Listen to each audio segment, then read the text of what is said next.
I call to order this meeting of the Warren County School Board for Wednesday, June 1st. Please rise for the Pledge of Allegiance, followed by a moment of silence. I pledge allegiance to the flag of the United States of America and to the republic for which it stands, one nation, under God, indivisible, with liberty and justice for all.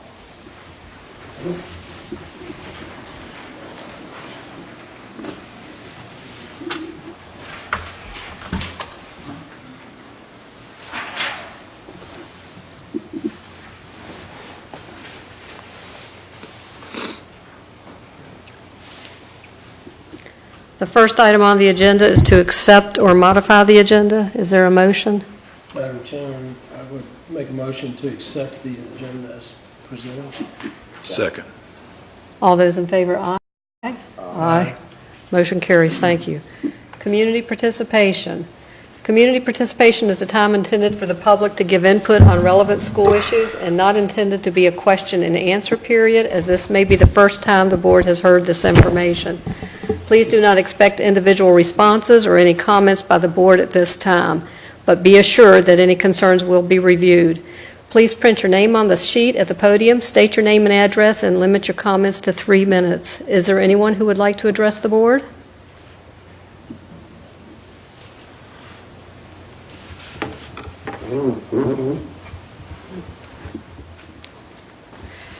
Hello. Hi. Sarah and Hannah Chichester at 1492 Mallard Place, Front Royal, Virginia.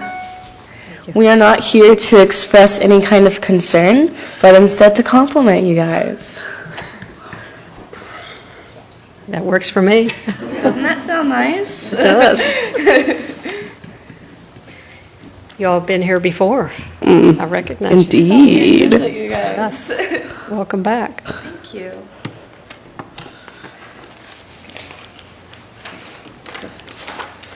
Hi, my name is Sarah Chichester, and I'm a rising senior at Skyline High School. And hi, my name is Hannah Chichester, and I'm also a rising senior at Skyline High School. And we are here with you today to talk about, as members of Y Street. As you know, Y Street is a youth volunteer program of the Virginia Foundation for Healthy Youth that focuses on promoting healthy living in Virginia. This year we are working on a few campaigns, and I'm here to talk about the 24/7 campaign, helping Virginia schools be tobacco-free 24 hours a day, 7 days a week. We came a few months ago asking you to consider updating our school division's tobacco policy. If you recall, we asked you to do the following: include all property, whether owned, leased, chartered, or rented. Include any school-sponsored or school-related event, whether on or off-site. Require consequences for visitors. Include possession by youth and distribution by all. Include nicotine-enhanced products in the definition of tobacco, and remove designated smoking areas. Now, we are pleased to say that you have updated your policy to include all of these requests. We are standing here in front of you today to say thank you. Thank you for showing that you truly care about what youth in our division have to say and to what they care about. Thank you for taking the time and effort to respond so quickly and to take action on such an important issue. Finally, thank you for putting the health and safety of your staff, students, and visitors first by doing everything you can to have 100% tobacco-free schools 24 hours a day, 7 days a week. And we'd also like to give a special thank you to Ms. Shepherd for all of her hard work. Yes. So thank you guys. We are asking all of you to please vote yes to this new important policy update. Once you decide to adopt a new policy, clearly making your schools 100% comprehensive, tobacco-free, we have great ways to show our support. And first, because you did that, yeah. And first, we will provide free signage. Let me not hold it up backwards this time. To all schools in our division. So yay. Okay. Yay. Second, we will offer our free tobacco-free signage. Wait, sorry, y'all. Free tobacco-free toolkit to all your schools in your division. In this toolkit, they'll have different newsletters for parents to let them know about our new comprehensive policy and different stuff like different announcements and stuff they can make during the day. And third, we'll add you guys to our map of 100% comprehensive divisions on our handouts and websites, so we will be added to the amazing Virginia map of the tobacco comprehensive plans and policies. We are asking you to please accept our offer of free signage for your division after you vote yes to this outstanding policy. On behalf of Y Street, thank you for taking the time to speak with us, and we hope you will join us by adopting this 100% comprehensive tobacco-free division policy. Thank you. Thank you, and thank you for your passion and enthusiasm and the ability that you all have to get up and speak. That's wonderful. Who funds this? The Virginia Foundation for Healthy Youth. Okay. So what happened was a couple of years ago, we started in 2004, and the Virginia Foundation is funded through the Virginia state government and through different, basically like acts. Just from MSA dollars only. Yeah. 100% tobacco money from the master settlement agreement back in the day. Yeah. Okay.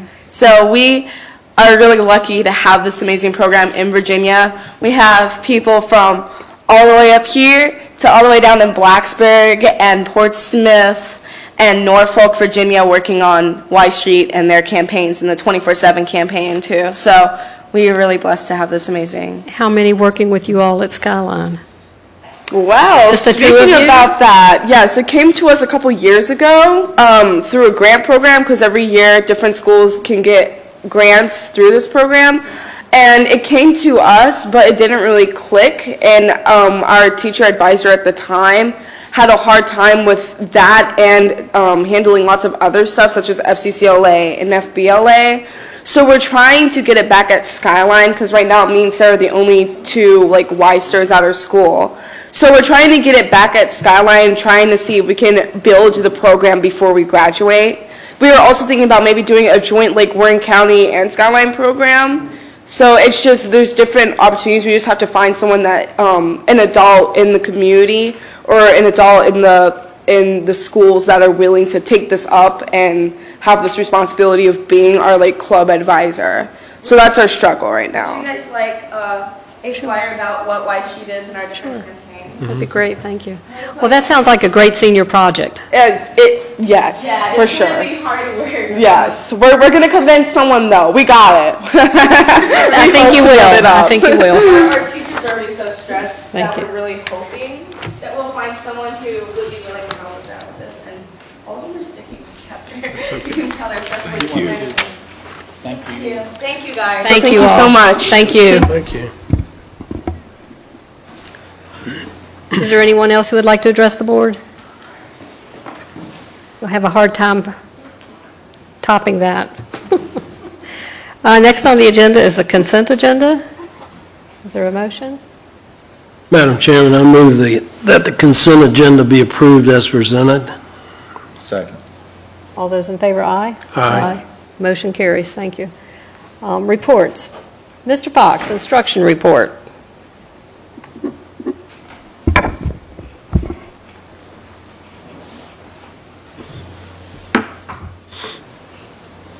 Good evening. Thank you for letting me have the opportunity to speak with you all tonight. Before I get started, I had the opportunity to speak with Mike Smith at about 6 o'clock, and they were down at the, I believe it's the regional championship game, so I'm waiting for an update from him. I'm hoping that he is able to send us good news about the Hawks. So for tonight, Diversified Minds is a non-traditional program that is based on the needs of a variety of students. Class sizes are extremely small, with an average student-to-teacher ratio of 1 to 10.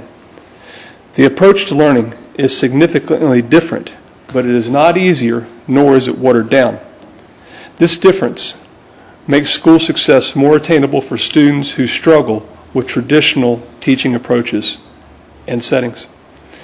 Virginia required curriculum and testing are the cornerstone of all Diversified Mind classes. Planning begins with the end in mind, and together, faculty and student map out a workable plan to reach the student's chosen goal. The program also requires various research, labs, and workshop and technology projects that presents learning experiences across modalities. Field trips and service learning are an integral part of the Diversified Minds curriculum. Nash Kime is the social science teacher at Diversified Minds. He's been with us for 2 years. He is a phenomenal teacher who understands the students' needs in school and in life. He knows that students learn by doing, that students learn best when they are personally involved in the learning experience, that knowledge has to be discovered by an individual as if it is to have any significant meaning to them or to make a difference in their behavior, and that a student's commitment to learning is highest when they are free to set their own learning objectives and are able to actively pursue them within a given framework. Mr. Kime wrote and received a grant from the Warren County Educational Endowment for a makerspace. A makerspace is a community center with tools. Makerspaces represent the democratization of design, engineering, fabrication, and education. Laura Kolb, the administrator of non-traditional programs, invited Mr. Kime here tonight with my blessing and my thanks for her being able to do this. So at this time, I'd like to introduce Mr. Kime and Ms. Kolb.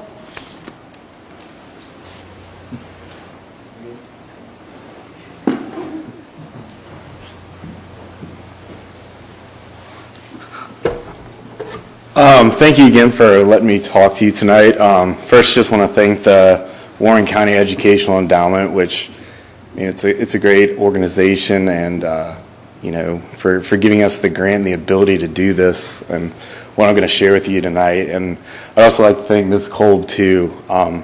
When you talk about school climate and things like that, it's one of those things that's hard to understand. But if you ever get a chance to come to Diversified Minds, I think she's created probably the best school climate I've been in, and it's that type of leadership that makes you want to do stuff like this. And a lot of times too, you have that freedom to do it, and you don't fear doing it. That's the type of stuff that's open. So, without further ado, our makerspace. All right, so a little bit about Diversified Minds. Mr. Fox gave you a pretty good explanation of what we do on a broad scale. In the classroom, though, you can't really tag us or label us with anything, but if you're into that type of stuff, we're very much project-based learning. And really what that boils down to is we use alternative strategies to assess our students. I'm an old football guy, and it's kind of like the saying, you have your scheme to meet your talent. That's definitely what we do on a daily basis. A lot of times, too, we let the students do the work. A lot of times I find myself just kind of guiding on the side and letting them kind of roll with it. And hopefully you'll see a really good example tonight of when you'll cut the strings and let them roll with it. But just some more information about us. This year, 42 students went through our day program at some point this year, and we had 16 graduates this year that we're very proud of.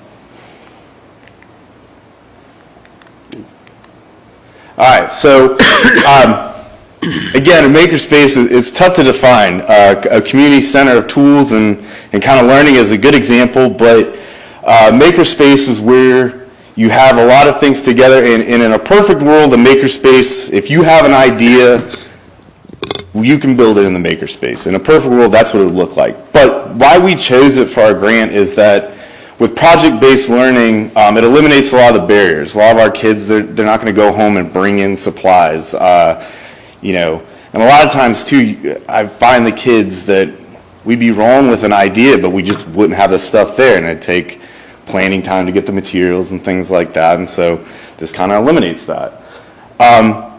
It also affects all students in all subject areas. It can be used for planned projects or also when they have those aha moments and you want to let them run with their ideas. We also thought it would be a good idea to have, dedicated time to, as a kid, I called it tinkering, where you just kind of mess around with stuff and, break stuff, build stuff, do a little bit of everything. We utilized PBIS, and for us, it was a nice little incentive to offer too for kids who did enjoy the makerspace. But again, a lot of times with our students, they, if I get up there and lecture about stuff, and lecturing has its place, but a lot of times they don't respond to that. Once I start making a real world connection, then they start, okay, we'll pay attention to this. And so that's kind of what it did for us. And again, the idea with the makerspace, it's not just tools. You'll see that we try to combine a little bit for everyone. Again, we'd be here all night if I went through everything in our makerspace, but here are the major stuff. We have general tools, materials, things like that.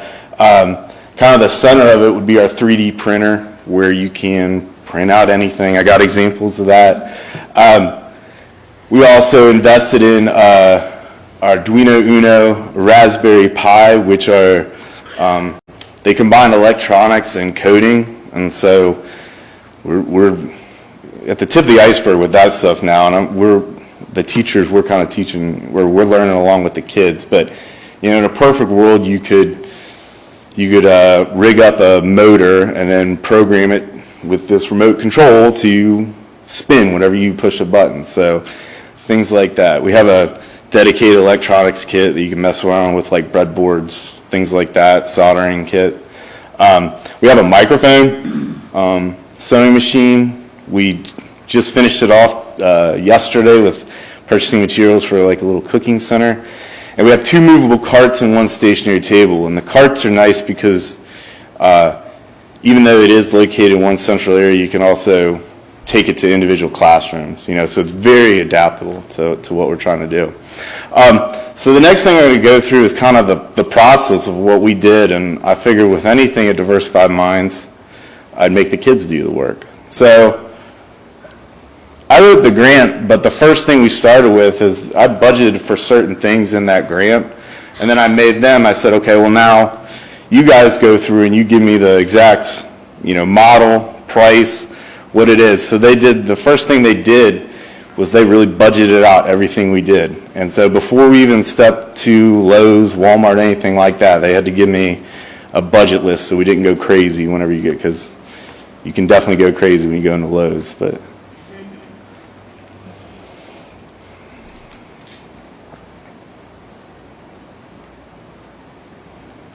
Oops. So there's our trip to Lowe's. We started getting stuff out of the, just loaded up on the school bus. Our school bus driver was very accommodating to us. I was a little bit worried, but no, she was great. And we started piling all the stuff in the classroom. And the other thing that doesn't really, you can't really, measure it, but the smile on their faces and the pride they had with the materials we bought is something also that kind of goes along with this. So again, they laid everything out. They labeled everything, and then we had to start building the stuff. So again, they started building some of those movable carts. You can see they're working on, and that's one of the movable carts. And their first project that they did, and they researched it, they wanted to build a workbench or a work table for it. So that was the first thing we actually did with the makerspace materials. And so with that, that's technically our makerspace. But like I said, it's very, you can take it anywhere, really.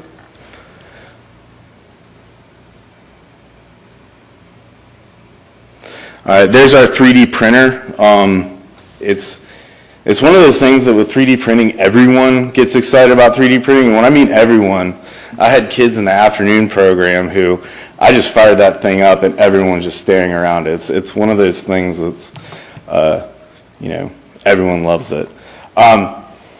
With our kids, it opens up their imagination because they may not be able to make a a pyramid or anything like that, but they can sure design it on a computer. And so that's what the 3D printing does. The other thing about the 3D printing is it's a very practical tool. And so, this seems very simple, but trust me, it took a lot of work to get it. Our science teacher is starting a greenhouse next year. And so what we researched is that you could print off 3D parts for a hydroponic system. And so basically how this would work is we printed that off, you cut the top off, put your plant in there, water it, and you'd have like kind of clay, think like marble looking things in there. The water drips through, you have another bottle at the bottom, change it, filter it out, redo it. And so this is one where every student can have their own plant in science class. So again, 3D printing, it's great to print off all those crazy things. It's also very practical too. So How expensive is it? that 3D printer, $949. Well, and the fiber or the filament that... $60 a roll. And how much did it take to make that little... That's a good question. Not as much as you'd think. Not much. We're still on our first roll, put it that way. And we've printed off, my whole desk is full of it. I got to clean it up in the next couple of days, or else I'm not going to get the checkoff list done. So yeah, it goes farther than we think, and we're pretty set up for definitely next year with having the filament, and but we'll see what happens.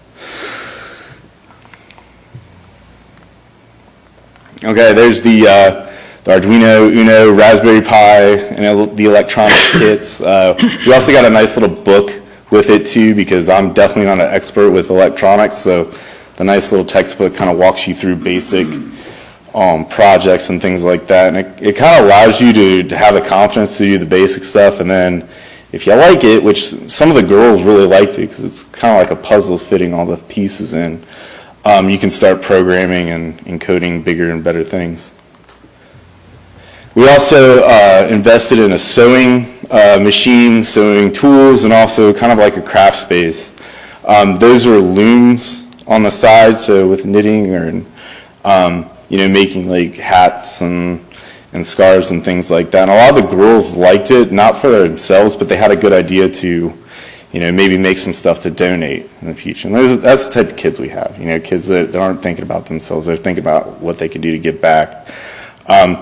With that too, we also have wood carving, wood burning kits, like I said, a little bit of everything. We got a microphone. A lot of our kids love music, and they just love singing music. So we got one so they can actually be recorded now. But also, I'm going to use this a lot in class too, where with our kids, they're not too keen on taking notes. So sometimes I like saying, okay, well, just explain it to me in your own words. So now I have a microphone that I can record them, and when we start doing those SOL reviews, I can go back and be like, well, remember what you said about colonial America in the beginning of the year? This is how you explained it,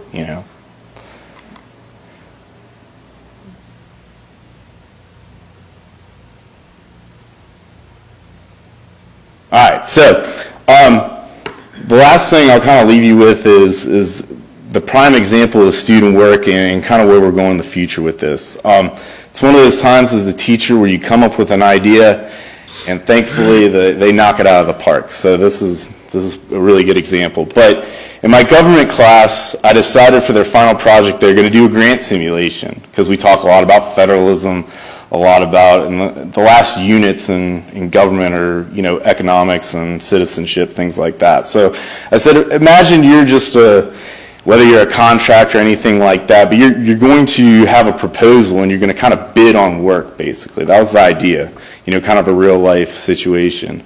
They had to have a stated purpose for the project. They had to have a list of materials, plans, final approval from the teacher administrator, right? So I'm thinking, let's see what we get.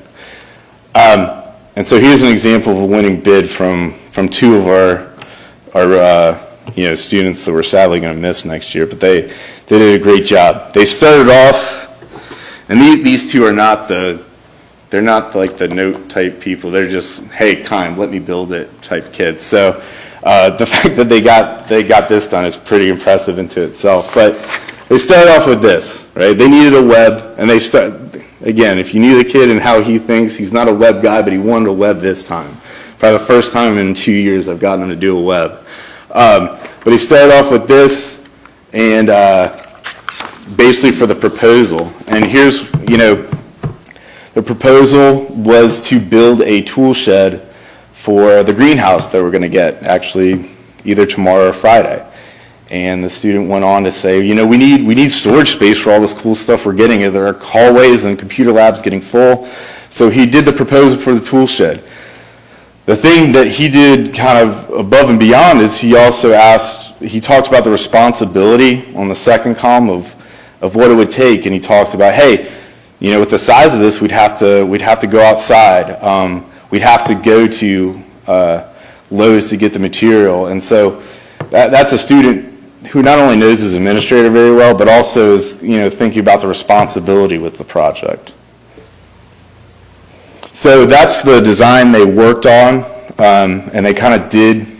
And then in the past 2 days, that's what the student has done so far, and he will probably complete it tomorrow. I remember when I was doing my track to excellence with Ms. Rudisill, we talked about on-task behavior and things like that. And from 9 to 2, this student was on task. He took a break for lunch, and that was about it. So that's kind of the other thing with this makerspace, when you get a kid to work all day long, and also, start from the beginning and go through the steps and have his first design rejected because it was too big, but then come back and say, okay, well, this is the compromise we have. That's the type of stuff going forward, and that's the type of stuff where we can connect it to the classroom, to the standards, but also allow them to just go wherever they want to with their projects.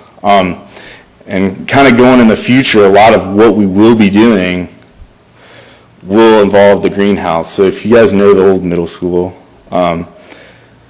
which I'm sure you do, there's kind of our new space for the greenhouse. And again, the students spent a lot of time working with our science teacher to clear out that space, level it out, and hopefully it'll be delivered in the next few days. So a lot of the stuff, again, moving forward, we'll deal with that. But also, now that we have all this stuff, we can definitely plan things around it. I know I'm going to give my third year the attempt to actually build an ancient Egyptian pyramid. I haven't been able to do it yet, but I think with the makerspace, I could finally get there. Our English teacher has a great project with writing recipes, and she's very passionate about eating healthy food and things like that. And so with the stuff that we're growing in the greenhouse, she always has ideas, kind of cooking up about how she can incorporate that particular lesson. I know our science teacher, he's a miracle worker with what he has, and being able to do labs and things with his students. And I guess the big thing that I've already seen, and I'll leave you with this, is the fact that today, this morning, I'm talking to students, and they're already thinking about what type of stuff we can do next year with the makerspace. And that's kind of a testament of having this creative culture of building and creating. So, thank you. Any questions or comments? How are they with library floors? You do library floors? He's Oh, making no. a joke. We can. Now, this was through a grant, Yes, ma'am. and how is it going to be sustainable? This is kind of the foundation. And so we have the foundation of all the tools and stuff we need. Material-wise, we're looking to get donations, maybe work a little bit in our budget and things like that. But we have, for the most part, we have everything we need. It's just a matter of, when students have like a material list, we can kind of work that through and figure it out that way.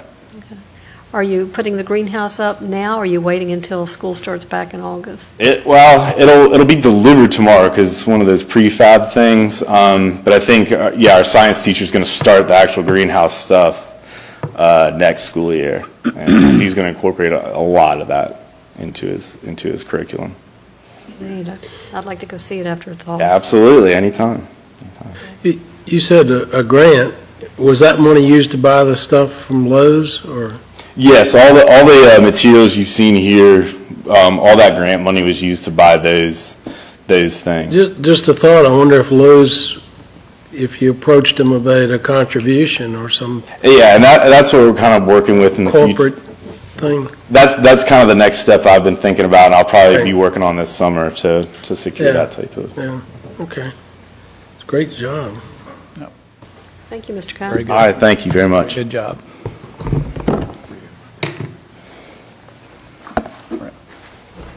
Superintendent report. Yeah, just, the grant we're talking about was the Education Endowment Grant. Oh, okay. That's what the Okay. grant was. So our own education endowment supported this project, so Good. that's very cool.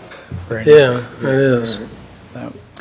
Well, as you can imagine, the end of the year is a busy time, a lot of things going on. I do have a few things to talk about this evening. First thing I'd like to do is congratulate AS Roads for being selected to receive the 2016 Virginia Index of Performance Board of Education Distinguished Achievement Award. And not every school gets one of these. They surpassed all of the SOL requirements, and they get what's called bonus points in each category or in each content area. And this is the only school in our division to get that this year, so they did a very nice job. I congratulate the staff there for their continued good work, so I appreciate that.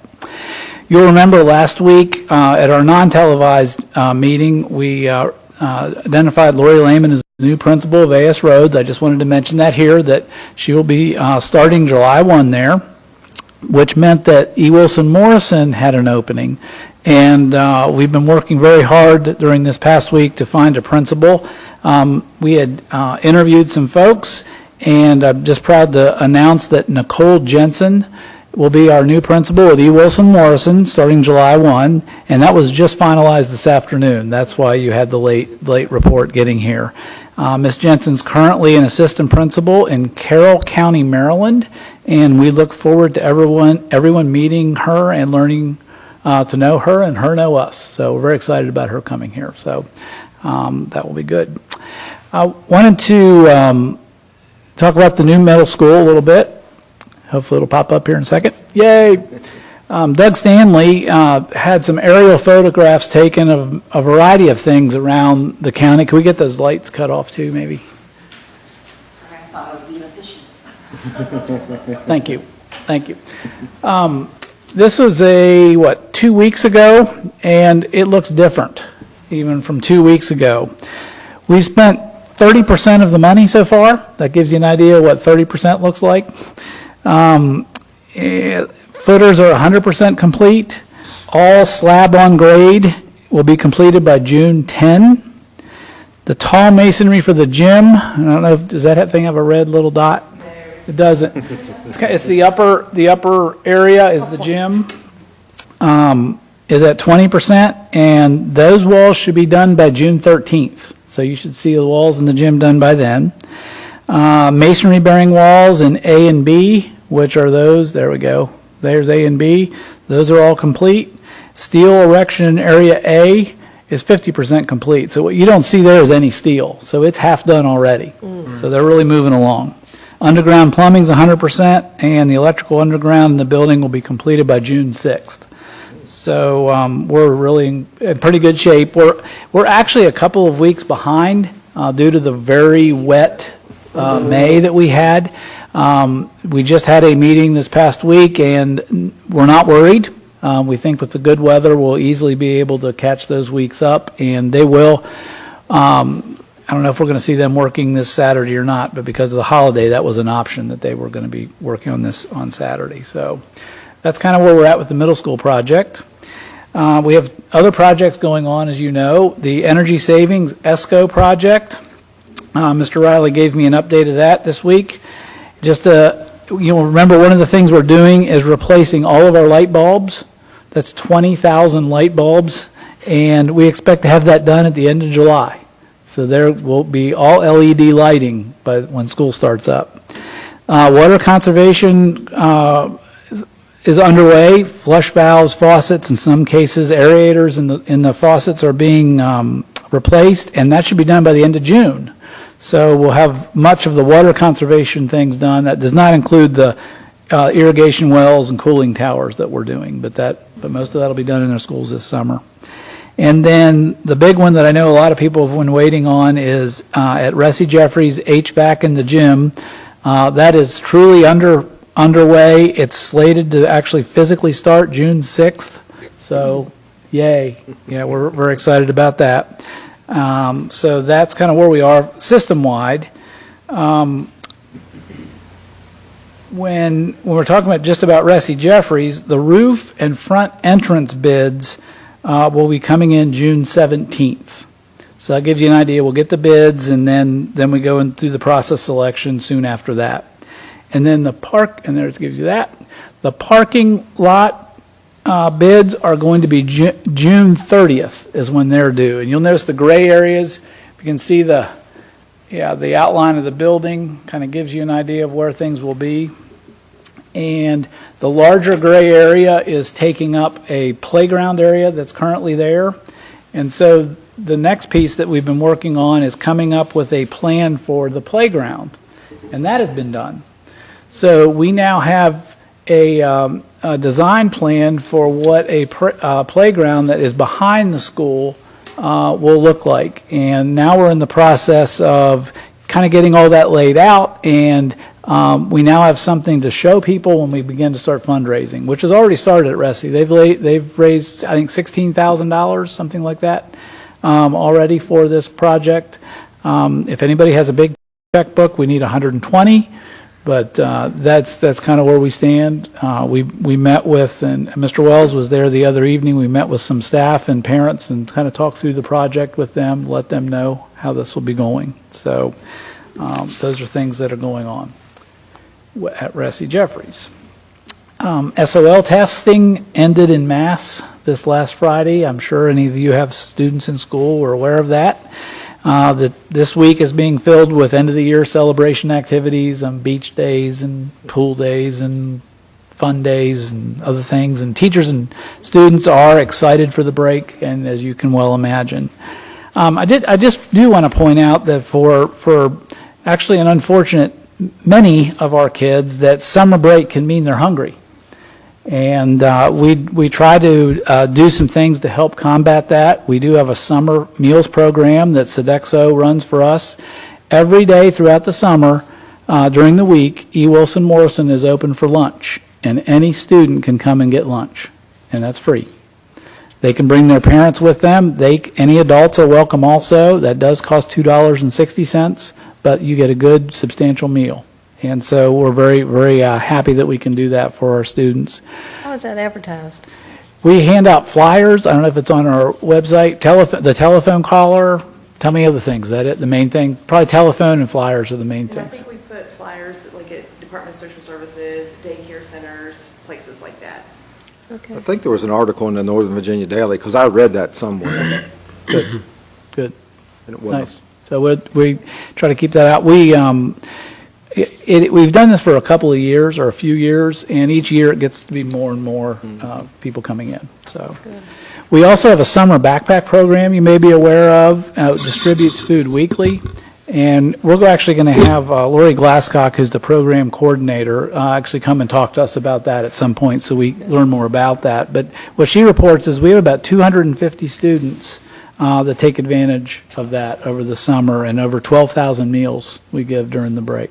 So that's a pretty nice thing, and that's also widely distributed. And there are, I want to say, 1, 2, 3, 4, 5 pickup points throughout the community that we have for that backpack program. So, and then as a final word, I just would like to thank all of the Warren County Public Schools staff for their work during this school year, and I'd also like to thank the parents and children for being partners with us. The mission of helping each student meet success takes everyone. We've said that for years. I could not be more pleased how this community of Warren County and Front Royal works together for the good of our children, and it's a pleasure to be here. So that's my report. Thank you. Yeah. School board reports. Mr. Wells? Just to congratulate all the seniors. The 2 graduation ceremonies on Friday night and Saturday morning were excellent. Some bright young folks moving out into our community, and on to the next stage of their lives, and it's just an honor to be there and share that with them and with their relatives, their parents, and their friends. As far as the backpack program, we thank all those folks who work behind the scenes to make that a reality. I'll throw in a couple of plugs for Valley Health. If students don't have anything to do this summer, we have a volunteer program for teens, actually called Volunteens. Just call the hospital and inquire. It's a great way to get a feel for any type of medical field that you might want to be involved with. We try to do a great job as far as matching up a student if they have a particular area that they'd like to see. If they can handle a volunteer, then they can be put in that area. And then the second thing is Camp Med, which will be later on in the year. And again, just call and inquire, and it's a 5-day program that allows a student to actually do some hands-on stuff and those types of things. And I said 2, there are actually 3. There's a third called Safe Sitter, and it's an opportunity for, I think it's 11 years and up, or maybe it's 9 years and up. But again, you can call the hospital and inquire about it, but it's a program, it's a 2-day program, but it teaches young people, teaches them CPR, it teaches them safety rules and that type of thing, and they actually get a certification or certificate that they can utilize if they want to become a babysitter. They can use that as sort of their calling card that I've got these skills and your child will be in good hands with me. So a lot of stuff going on the Hill this year for students, and we would love to have you come up and take part in it. And that concludes mine. Okay, thank you. Mr. Williams? Yes, a couple things just to echo Jim and Mr. Drescher. Graduation's unbelievable, a good time. Amazing to me, almost $4 million, I believe, that was given in scholarships to students from Warren and Skyline. That's really nice. Also, hearing of students that went through Warren County or Skyline now have graduated from major universities with engineering degrees and things like that. So it's really nice to see the quality that gets turned out because of our educators, and that makes me feel good. Next thing is, Mr. Drescher said it's really been a busy year. Got to go to the Air and Space Museum with a group of second graders. Wow. Whew. I was in a wheelchair, so it wasn't too bad, but keeping up with them kids, they get so excited and they read everything and they want to explain it and tell it to you, so it's nice to see. Then lastly, we have a celebrity with us. If you haven't seen the A.S. Rhodes yearbook, we have our own Mr. Drescher right here, moving snow by hand in that last great big snowfall. Didn't mean to embarrass you, sir, but I could not resist. Because the kids brought this home and said, look, you know him. So I was like, oh, I can't wait. But that's it. Okay, thank you. You're Mr. welcome. Rosen? Yeah, I'd also like to congratulate the grads and to steal a line from a famous author, Dr. Seuss, "Oh, the places you'll go." And we have some great kids, and that's as a result of the team approach that our organization has, and particularly the teachers and staff who instill in these children. And it still amazes me with the grandkids, watching them, how they shift around and turn around. I didn't spend enough time with my 2, I don't think, raising them, but the grandkids, just want to help them any way I can. I can understand why teachers get enthralled with the job of teaching. Quite impressive. Thank you.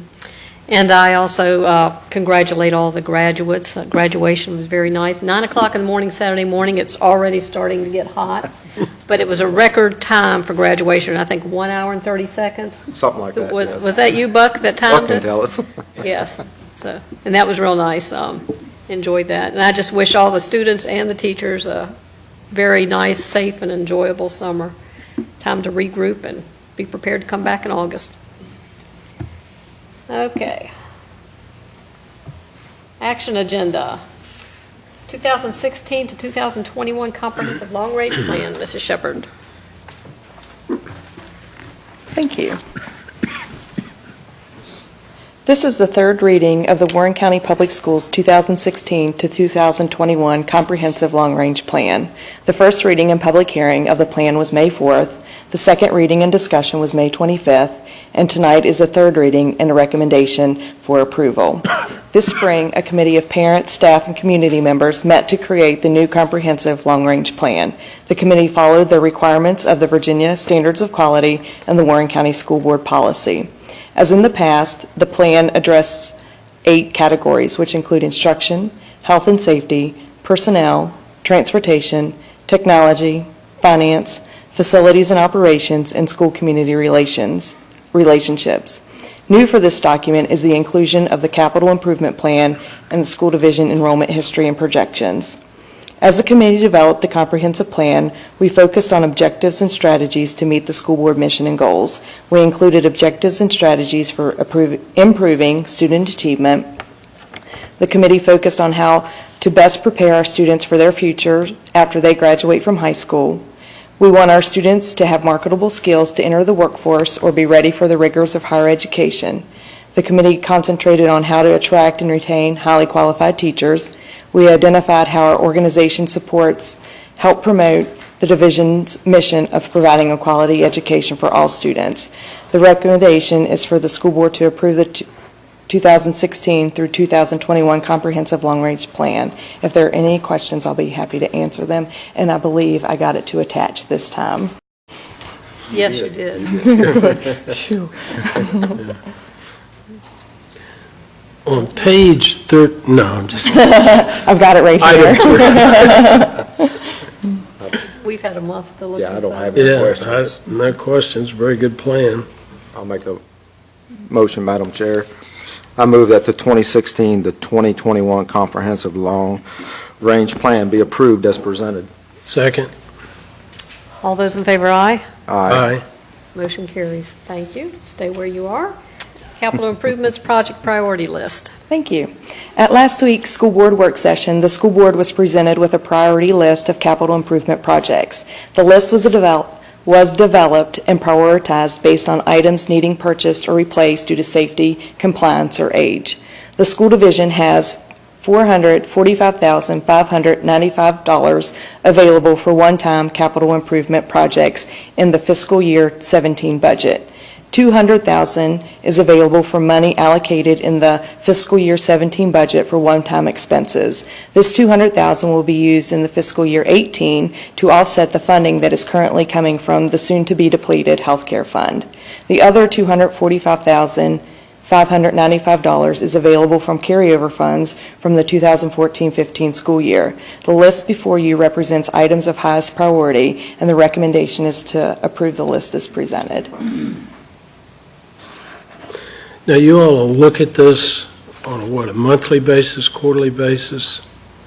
So our plan is to actually get quotes and estimates for all of the projects that fit under the $445,000. If we have a project that comes in under what we have allocated, Sure. then we'll move on down the list, absolutely. Right. So yes, we will continue to look at it throughout the school year and add as needed. Because it's not a set in stone. I mean, it should be a fluid document, at least the ones I've been involved Yep, with. that's and correct. That if you have something that really needs, you can certainly justify, oh, well, we need to do this, instead of, even though the plan said, sometimes organizations get just tied down to, oh, well, we got to do this particular thing and spend this amount of money, when in fact, you should have the flexibility to be able to put it where it's needed the most with everyone's approval. Absolutely. Yeah, Absolutely, okay. we'll continue to look Good. at it.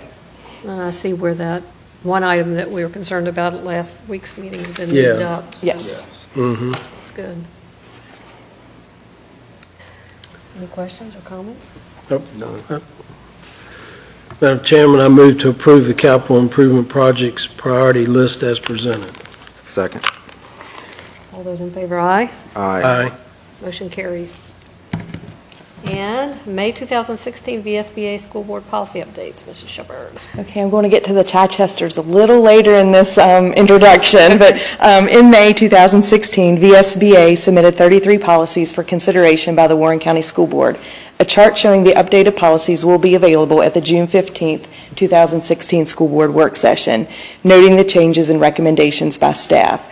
Due to the time of the release of the policies in late May and the need to print the Student Code of Conduct in July, it was important to have the first reading at this June 1st meeting.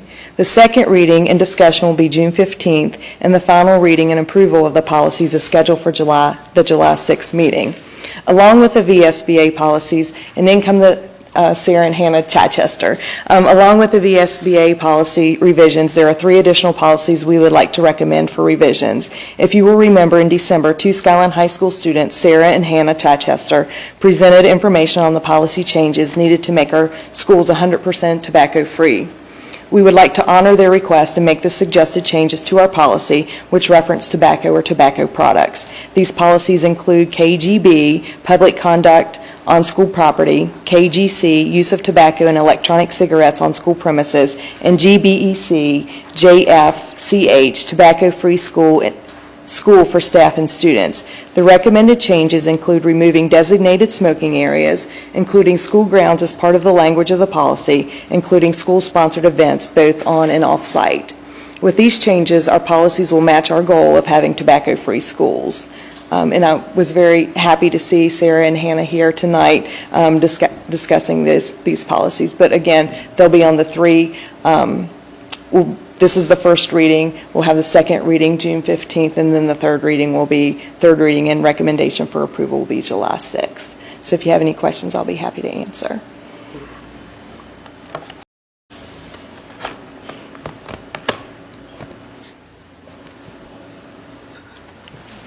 Not right now. It's a lot to digest. It is. Yeah. It is. Okay, thank you, Mrs. All right, thank Shepherd. you. Middle School Library Project, Mr. Riley. Good evening. You have before you the proposal for doing the work for the number 1 priority project that we had on our capital improvements list that you just approved. And I'd be happy to answer any questions that you have about the project. I think we had a few questions answered right before the meeting. Yes. Thanks for bringing those pictures in so we had a better understanding. Yeah, this company, they come highly recommended. Doug Stanley, our county administrator, used them on multiple projects, and Shenandoah County, their county administrator, is one of their references. I think her name is Mary Beth Price. So they're a very, very sound, very stable company, and I think they'll do us a great job. So this price is firm? Yes, not to exceed. Okay, so no matter how much. Yes. Is it 48,000 or 48,800? I see 2 different numbers. I think it's 48,800, Yes, isn't it? Because in the proposal there, it says dollar amount 48,000, so that must just be a typo. Okay. They've come out, Mr. Riley, and looked since you've started tearing out the old to see if their Absolutely. minds were going to change? Everybody is in there. I mean, everybody that quoted this project has seen what they need to do. Okay. They were well aware. There was a tremendous difference in all 3, or the other 2 quotes, I think it was. So, but you're comfortable with that this company, with the low bid, does have a full understanding of what the scope of the work is? Yes. Yep. Okay. Now, let me clarify something for you. That the pictures that I showed you were not of the middle school library. We haven't started tearing that out yet. Oh. That was of a classroom at E. Wilson Morrison that we had to do. But the construction technique is exactly the same. Okay. So that's why I showed you the pictures. Okay. Now, I will bring you pictures of that floor when we tear it open, but we couldn't open it up like that, to that degree during school, because SOLs didn't finish up until, I think, Friday. So this contracting firm has seen pictures? Yes. They're All the pictures I showed you were presented to all 4 contractors, and they were really shocked what was going to be under. It truly was a mistake putting carpet over that hardwood floor. And as a reference, when we first renovated the middle school, the hallway behind the library, we had the exact same problem. all the tile that was on, because the hardwood floor extended all the way to that back wall, because it was part of the gym. And they had to come in there and do the exact same thing. They had to tear out all the old flooring, cut it back to the cement masonry walls, put in expansion joints, and pour the thing full of concrete. And they had to do that because it was a latent defect. We were able to get the Lance Construction to pay for that. But we're out of luck this time because it's been too long. Well, now they have to move some columns to do this, and they're going to put the columns back? Yes. That's all part of the... Yeah, yes, ma'am, they are. It'll be in pristine condition when we get done with it. It'll be finished by the time school starts back in August. I'll sure to God hope so. If not, I might be looking for a job. Oh. And, I mean, the librarians at the middle school, they've already packed up all their books. They're already palletized, ready to move out. Wow. They're so ready to get this project done and get it going. And Now, this price doesn't include any dehumidification of the existing HVAC, right? It does not, no, sir. We have any idea what that may cost? We need to have an engineer look at our units and see if they could be modified to have dehumidification added to the units. And I haven't been able to budget the money to have that done to date. So maybe July the 1st. I guess that really brings it down to my question, where are we going to get the money for that? Yeah, that's going to be another project, without a doubt. But You know the source of the water? well, we may uncover You had that. mentioned that there was a consultant that came in, I guess, and did some work in there and made recommendations for the fix. Yes. Yeah, I mean, most of the water in the room is through humidity from the unit, the cooling. Because it's such a big room, you don't have a heat load on it to take the moisture out. So the units have to be changed, so that's all I How can. old are those units? Well, Were they they were- replaced when the school was Yeah, done? they're brand new. They were, well, they're, I guess, 9 years. 6, 7 I was going to say 10 years ago. Yeah. See, if another 6 or 8 years, they'll be at the end of their life, we can replace them with the correct units, but that wasn't really funny, but yeah, we definitely need to address that issue. And on this vendor that we're planning on award the contract to, you're comfortable with them and their references? Yes. You vetted them pretty tightly? Because Yes. this is not a usual Project, no, it's not. construction project. That's correct. We'll be working together. You're comfortable with them, you've seen their work, and, Yes. okay. Mr. Riley, I know you can tell the temperature in a room because you shoot it. Can you do that with the humidity? Yes, absolutely, you can. I'm just wondering, get the floor done and it's all sealed back up. Well, the humidity in the room will have to be, I think, above 95% before we can even put the carpet in there. The moisture level in the concrete has to reach that level, Okay. above 95%. And I'd just be curious of, did it fix it by removing the wood and the existing carpet, Well, by pouring concrete? what we're doing now is part of the problem. So Yeah. it's at least half of the problem. Okay. Yeah, just, that wood just draws it in and it stays. That's why Yeah. I'm just thinking out loud, sorry. And we're going back with a better grade of carpet this time, too. Okay. The carpet that they used was a jute back carpet. Yep. That allowed moisture to wick through it. We're going to go back with a rubber back carpet that will send the moisture back. It won't go into the floor at all. Okay. So it'll make it a lot more stable environment. So all the carpet in the library is being replaced? Yes. Okay. And we're contemplating going back, since we're doing a color change for the school next year, instead of going back with the blue, going with the green. I have carpet samples. Okay. That's why every day is so critical. It's 6 weeks to get the carpet. So we're going to order the carpet Monday. Okay. That makes sense. To go with green. To change the color, absolutely. All right. Would you like to make a motion? Sure. Madam Chair, I move that the project be awarded to Caldwell St. Meyer General Contractor Incorporated for this project with a not-to-exceed cost of $48,800. Second. All those in favor, aye. Aye.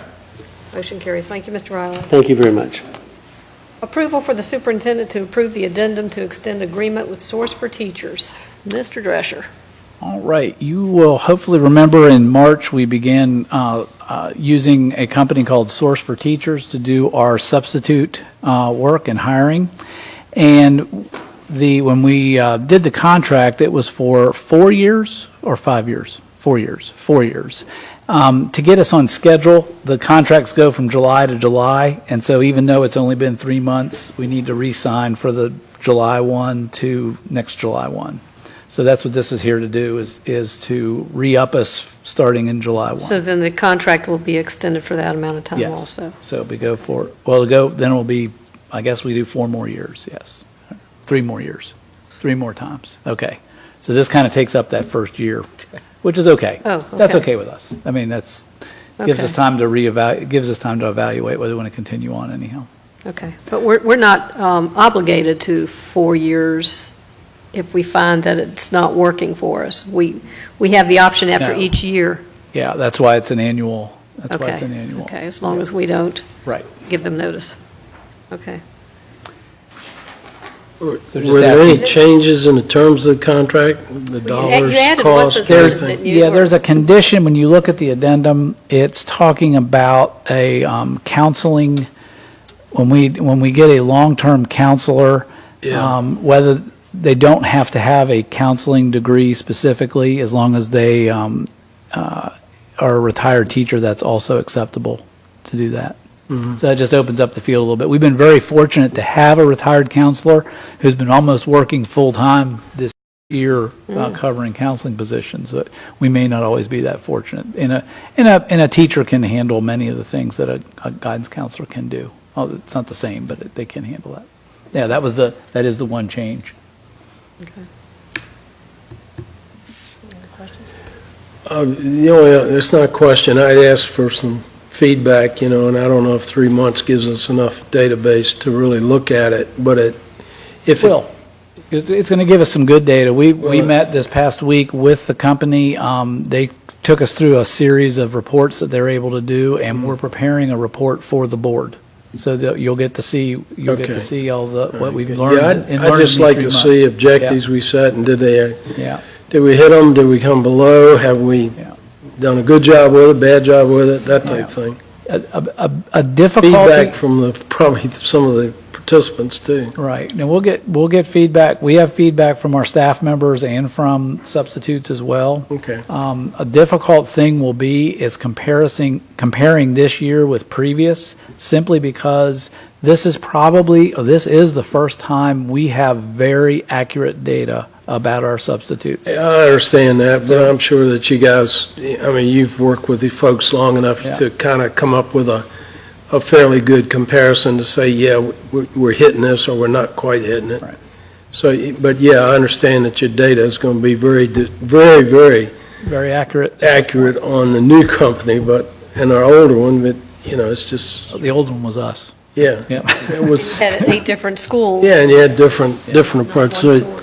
yeah, but at least a comparison being done is, So we'll be doing, we set a date for that. I can't remember, was it a work session? We wanted to do that? The next work session. So Okay. next work Good. session, we'll have them come in and talk us through some things, get a chance to ask questions. That'd be good. So I just need a motion to allow me to approve the addendum. Madam Chairman, I move that the Warren County School Board gives authorization for the superintendent to approve the addendum to extend the agreement with Source for Teachers. Second. All those in favor, aye. Aye. Motion carries. Thank you. Thank you. Special Education Advisory Committee, 2016, I think it means 2017, membership. Mr. Hirsch. Madam Chairman, Mr. Superintendent, I'd like to take this opportunity to present to you, which is in your packet, the proposed slate of Special Education Advisory Committee members. In accordance with the IDEA, or the Individual with Disabilities Act, an advisory committee will be established to advise the superintendent and school board about needs of students with disabilities within the county. Enclosed in your packet is the proposed list of members, and then at our next meeting on June 6th, the committee itself will be electing officers once you approve this committee. Yeah, I had a problem opening the It comes down below. addendum. Where's it go? It goes down below. I Oh, had way trouble too. below. I kept hitting it. Below. Oh, okay. Yeah. So, It goes down below as a all down. right, okay. And then you can open it. Sorry, Tim, I didn't mean to. In addition to that committee, as always, I would like to mention that the chair of our Special Education Advisory Committee from last year and hopefully this year, Lori Adams, is here in the audience. Say hi. Thank you. Is there a motion? Mr. Wells is up for it. He's not. Mine says I don't have office, so I can't open it. Would you, Madam Chairman? Yeah, it says that. Yeah. Okay, let's. I had that too. I opened it up at home. I know it's there. I can read you the names if you'd rather. Would you do that, please? Sure. It might be helpful. The names for this year's participants in SEAC are Lori Adams, parent; Katie Carr, parent; Sandy Kristen, parent; Winnie Ellinger, parent; Carol Harlow, parent; Brenda Jenkins, a community representative from Northwestern Community Services Board; Darlene Kelly, a parent; Carrie Lynn Leonard, a parent; Sean McCluskey, a grandparent; Colin Miller, a teacher member; Helen Snyder, a community representative from Moms in Motion. It's a consumer-directed Virginia Medicaid waiver service; Claire Thomas, a parent; and the two consultants will be myself and Joey Waters. Okay, Thank you, sir. Madam Chairman, you need a motion? I do. I move that the board approve the 2016-2017 Special Education Advisory Board members as presented. All those in favor, aye. Aye. Motion carries. Thank you, Mr. Hirsch. Discussions by school board. The VSBA Conference on Education is July 19th in Richmond. I believe that's a Tuesday. If anyone is interested in attending that, please let Mr. Ballantyne know. Is there any further business? No.